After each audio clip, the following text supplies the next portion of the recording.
My eyes fly open, and for a moment, I'm totally disoriented. I sit up and realize that I'm slumped over at the end of the bed. Hieronymous still isn't here. Where is... I jump as I hear a banging on the door, and I quickly rush over to it, almost tripping over my sneakers. Professor Potsdam is standing outside, and she's not meeting my eyes. Where is he? Is he okay? The words tumble out of me in a rush. Hieronymous is fine, dear, she says. He just got called away on business is all. Some matter with his father. He wants you to know that he'll be returning home in a few days. You're lying.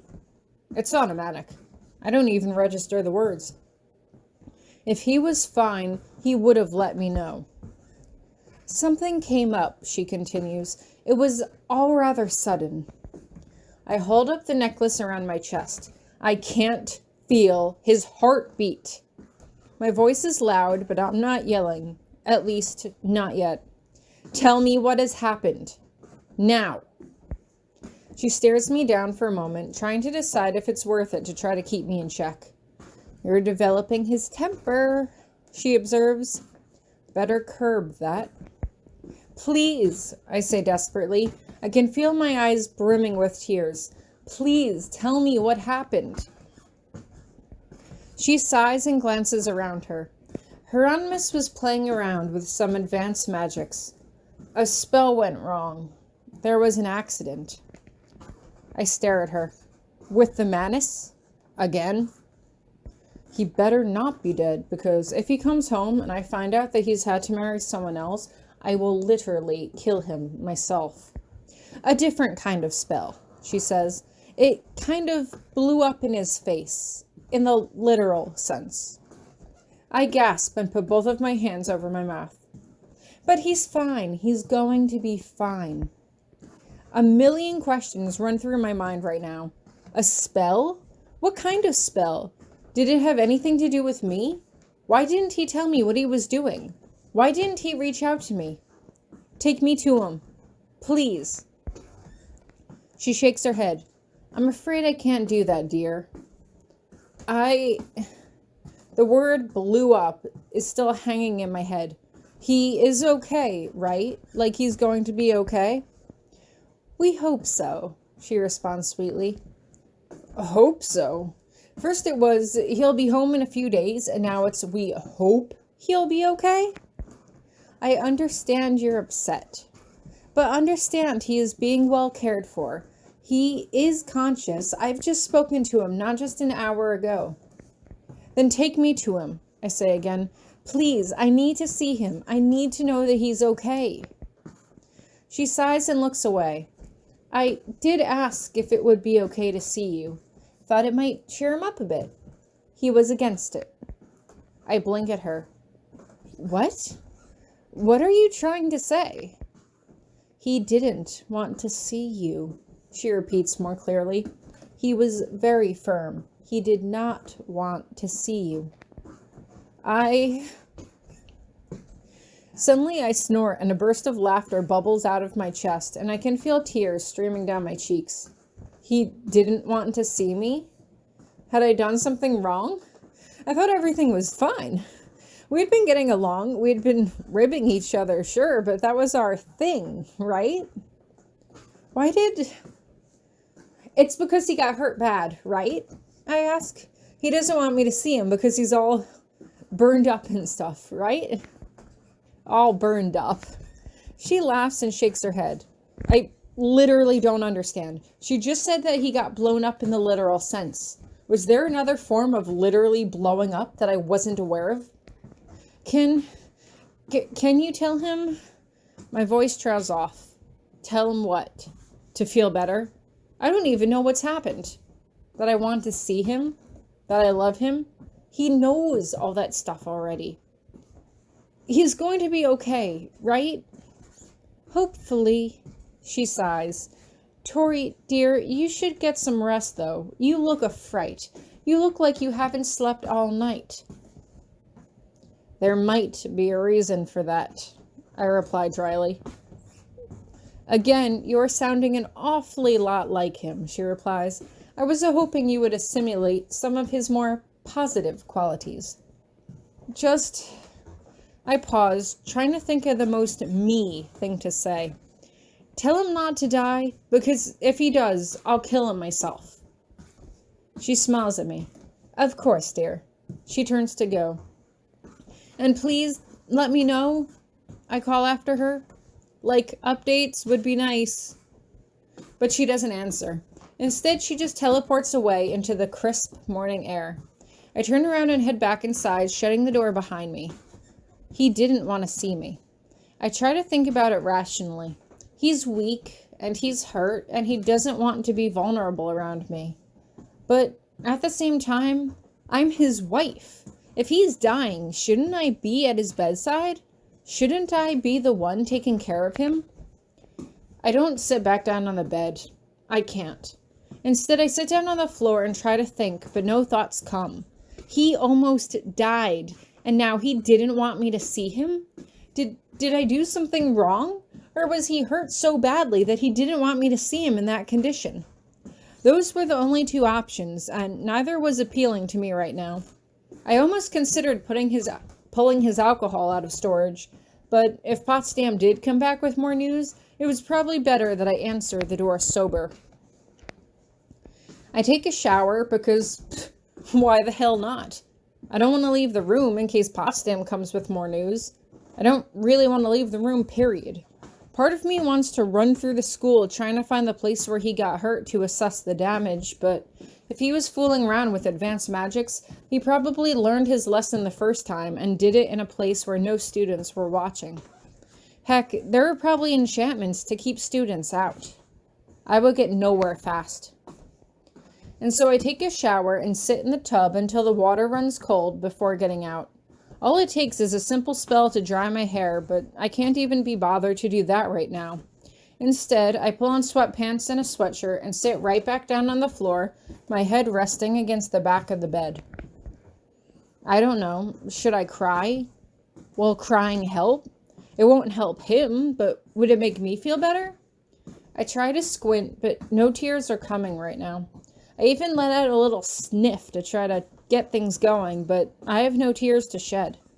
Because if I have to face the truth, I'm not upset. I'm angry. I'm angry that he won't let me see him.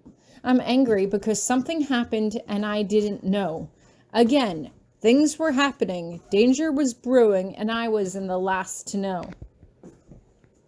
Suddenly I'm hit with a dreadful thought. Was he attacked? I mean, sure, Potsdam said there had been an accident, but she was swinging so wildly right and left between her stories. I don't know if I can really believe her. Was the reason he didn't want me to come see him because he thought I would be in danger too? Was he trying to protect me? I hear a knock on the door and I'm on my feet in an instant. I open the door wide to expect Professor Potsdam, or maybe even Hieronymous in my highest of hopes, but instead it's just my old roommates, plus Donald, and they're all carrying large black sleeping bags. Professor Potsdam said you could use some company, Ellen says quietly. I hesitate.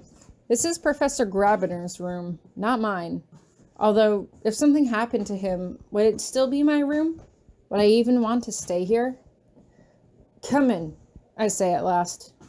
If Grabby is upset about it later, he'll just have to deal. I'm not exactly pleased with the situation myself right now. Make yourselves at home, but not too at home, and the bed is off limits. They shuffle into the room and throw their sleeping bags down onto the floor. So, this is Grabby's room, huh? Virginia asks. I can tell what she's trying to do, make small talk, distract me from the situation at hand. Yeah. I sit on the edge of the bed, and they take a seat on their respective sleeping bags. I mean, I guess it's technically our room, but it's always kind of felt more like his room.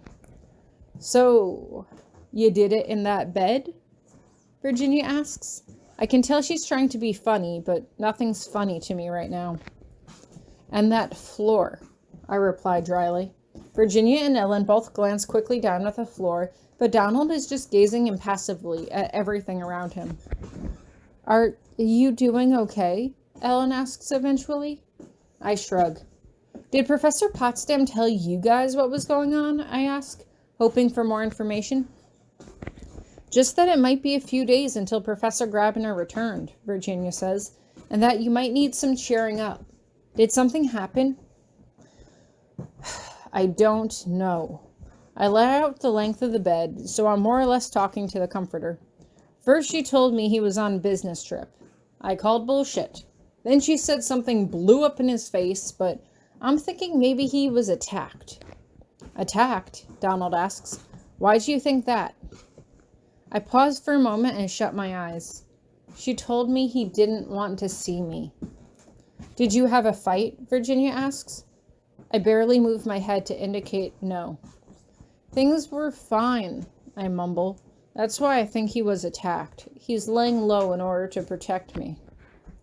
I mean, that could make sense, Ellen says. We all turn to look at her. Well, especially if Tori's in danger too. It would explain why Professor Potsdam wanted all three of us to stay here with her until he got back. I guess, Donald shrugs. Does that mean we're all in danger too? She asks. If it makes you feel any better, I'm probably the main target, I tell her flatly. So if they kill me, you're probably in the clear. That's cheery, Donald says lightly. Have you eaten anything all day? No. Then we should get you down to the cafeteria and not leaving this room. I can hear someone about to argue with me, so I sit up. Not leaving this room. What do you want? What? Virginia asks. To eat, I say, as if this is painstakingly obvious. Teachers get their food delivered. Seriously? Virginia and Donald ask at the same time. 2 pepperoni pizzas? Donald asks. I turn to Virginia and Ellen, and they both shrug. Coming right up. I walk over to Hieronymous's desk and clear some papers off of an unassuming yellow notepad in the corner. How did this work again? Holding out the tip of my finger, I carefully write the words 2 pepperoni pizzas and then followed it up with a -H for good measure. The words slowly sink into the paper and disappear. Ta-da! I say flatly as I crawl back onto the bed. Donald tilts his head to the side in confusion. Where's the pizza? Give it a minute, I murmur. Or 20. 20? Virginia asks. Okay, it's magic delivery service, but I'm pretty sure they still need to cook it, I murmur. Cheer up. He'll be okay, Ellen offers. Yeah, we brought playing cards, Virginia says. Magic playing cards, Donald adds. I pause. Magic playing cards? Well, they're more like regular playing cards, but the pictures on the card move. I can't even fake enthusiasm. Lame, I say, plopping my head back down. I know you're upset, Ellen starts. You know what I thought the worst part of getting married to Hieronymus was? I ask no one in particular. That I would be divorced at 18. I thought, hey, what could be worse than that? But you know what's worse? Being widowed at 18. You're not 18 just yet, Virginia reminds me. Plenty of time for him to live through this and do something stupider in the future. Ellen smacks her arm and Virginia shoots her a look. But moping doesn't change anything, right? I don't know. I shrug. When Violet died, he packed his bags and left England and completely avoided human contact for 12 years. Who's Violet? Donald asks. His ex, Virginia says quickly. She died on the other side. Ouch. Donald wrinkles up his face. Bad? Way bad. I clear my throat and they both turn to look at me. I would prefer if we didn't talk about that. Why? Jealous? Donald asks. I can tell he's only teasing, but Virginia and Ellen both shoot him a look. I would just like to remind you that he spent 12 years mourning her. 12 years. And it probably would have been longer if we didn't accidentally get married. So if I do sound jealous, please just remember what a huge impact she had and probably still continues to have on his life. Sorry, Donald says quickly, turning away. It's fine. For once tonight, I sound more like myself. Besides, it's probably best not to talk ill of her, especially here in a safe space. Something may jump out of the walls and eat you up. Nuh-uh, Donald says, but I can tell his lighthearted expression is only for my benefit. So, is it nice living here? Ellen asks. Do you like it? I mean, it's nice. I shrug. Got my own bathroom. I even have my own drawer in his dresser.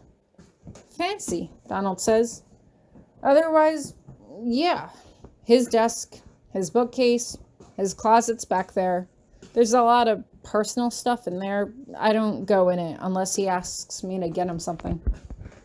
Still a nice room, Ellen says, and I shrug. Suddenly there's a knock on the door and Virginia rushes to open it. Pizza time? She looks out and then looks down. She bends down to pick something up and comes back carrying 2 white unmarked cardboard boxes in each hand. Smells good, Donald says appreciatively. But I didn't see anyone, Virginia says. Who dropped these off? Magic, I tease her, and she rolls her eyes. We sit around and eat pizza for a while. They kept telling me jokes and stories and kept asking my opinions on things to try to keep me involved. I appreciated it, I really did, but I couldn't help but wish it wasn't necessary. I should be cuddled up with him tonight, gently teasing him about something silly that he did or said, instead of listening to the obnoxiously loud sound of Donald snoring. When all of them eventually go to sleep for the night, I creep out of bed and pull out one of his pajama pants from his dresser. He has a few nightshirts, but I've never seen him wear any. Not around me, at least. Maybe he just likes the look on my face whenever I see him shirtless. I force a smile to my face, but the realization that I'm trying too hard to cheer myself up only makes it worse. I wrap his pajama pants in a bundle and hold it to my chest as I stare out the window at the moonlight streaming in through the window. Hieronymous, if you can hear me, please be okay.